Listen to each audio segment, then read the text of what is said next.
Thrissur തിരുവില്ലാമലയിൽ lottery വിൽപ്പനക്കാരനെ കബളിപ്പിച്ച് പണവും ലോട്ടറികളും കവർന്നു. കൂട്ടുപാത ഗോപിക സ്റ്റോപ്പിന് സമീപം ലോട്ടറി കച്ചവടം നടത്തുന്ന കെ രാജനാണ് തട്ടിപ്പിനിരയായത്.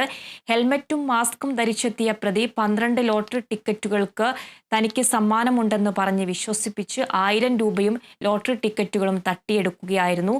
അതിനുശേഷം ടിക്കറ്റുകൾ സ്കാൻ ചെയ്തപ്പോഴാണ് രാജൻ തട്ടിപ്പിനിരയായ കാര്യം അറിയുന്നത്. തുടർന്ന് പോലീസിൽ പരാതി നൽകുകയായിരുന്നു. CCTV ദൃശ്യങ്ങൾ കേന്ദ്രീകരിച്ച് പോലീസ് അന്വേഷണം ആരംഭിച്ചു. 30-ാം തീയതിത്തെ റിസൾട്ട് നോക്കി അതിൽ 60-30 കാണിച്ചിട്ട് 500 രൂപ വെച്ചിട്ട് 12 ടിക്കറ്റ് തന്നു. അതിൽ 3000 രൂപയ്ക്ക് ടിക്കറ്റ് കൊടുത്തു. 1000 രൂപ കയ്യിൽ വാങ്ങിച്ചു. 2000 വരുമ്പോൾ വാങ്ങിക്കുക. BSNL ജോലി പറഞ്ഞിട്ടാണ് എൻ്റെ നിന്ന് പൈസ വാങ്ങിച്ചിട്ട് പോയത്. അപ്പോൾ വാങ്ങിച്ചിട്ട് ഞാൻ സ്കാൻ ചെയ്ത് നോക്കിയപ്പോഴാണ് ടിക്കറ്റ് മാറിയത് അറിഞ്ഞു. അങ്ങനെ പോയി BSNL പോയി.